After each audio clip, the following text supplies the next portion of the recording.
Okay, थोडं पाणी पितो. निळवंड्याचं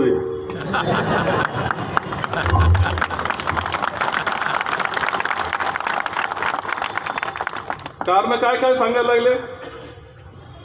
ईव्हीएमचा घोटाळा, जेव्हा सगळे म्हणतात घोटाळा आहे, सगळे म्हणतात, महाराष्ट्र म्हणतो, देश म्हणतोय घोटाळा आहे. एवढंच नाही तर परदेशातले काही चॅनल म्हणतात की काय विशेष असं, एवढा निकाल कसा लागू शकतो, एवढा यश कसे मिळू शकतात. सगळी शंकेलाच कारण आहेत. एवढे शंकेचे कारण असतात ईव्हीएमचा घोटाळा. त्याच्या बाबतीत काय चौकशा होतील त्याच्यात गुंतून न पडता आपण आपलं परीक्षण केलं पाहिजे असं माझं मत आहे. कुणी मला सांगतं की लाडक्या बहिणींनी मतं दिले. लाडक्या बहिणी तिकडं मतं दिले, आपल्याला काय मतं दिले नाही असं कोणी म्हणतं. कुणी म्हणतं तर हिंदू मुस्लिम झालं. कुणी म्हणतं पैशाचा वापर तिकडून केला गेला. तर काही मंडळींना असं एक जण भेटला आणि तो म्हटला की मला तुम्हाला द्यायचं होतं, पण ते हिंदुत्वाकरता मत मी तिकडं दिलं. खरं म्हणजे मला मुस्लिम धार्जिणे ठरवण्याचा कार्यक्रम करण्यात आला. तशा पद्धतीने प्रसिद्धी केली, तशा प्रकारचे पोस्ट तयार केल्या गेल्या, तशा पद्धतीने पोस्ट सगळ्यांच्या घरोघर नाही, प्रत्येकाच्या मोबाईलमध्ये पोहोचायला लागल्या. नवीन टेक्नॉलॉजी आहे.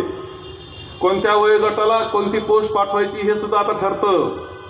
आपल्याच कॉलेजच्या पोरांमध्ये, आपल्या घरातल्या पोरांमध्ये त्या तशा अशा पोस्ट गेल्या की ज्याच्यातून त्यांचे माथे भडकतील. आमच्या भगिनींकडे अशा पोस्ट गेल्या की त्यांना चीड निर्माण होईल.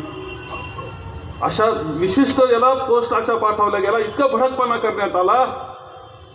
आणि बऱ्याच मंडळीचं मन बदललं का अरे हा खरं काहीतरी चुकतंय, काहीतरी झालंय. आणि त्याच्यातून असं दाखवलं का मी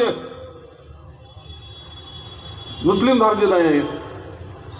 एक गोष्ट सांगतो, एक खरं आहे की माझी जी पद्धत आहे राजकारणाची, त्या राजकारणाच्या पद्धतीमध्ये सगळ्या समाज घटकांना घेऊन जाण्याची जबाबदारी ही माझी आहे. आमदार म्हणून, पालक म्हणून मी मानतो. तुम्हाला लक्षात येईल सगळ्यांना, प्रत्येक समाज घटकाकरता आपण काम करतो, त्याच्याशी प्रेमाचं नातं ठेवतो. हा हे आहे, मी हिंदू लावतो. हे काय बाण गणपतीच्या वेळेस एकाने माझ्या मला आनंद आहे, त्याचा मला अभिमान आहे. पण मी दुसऱ्याचा द्वेष करीत नाही, त्यांचा आदर करतो, हे लक्षात ठेवा.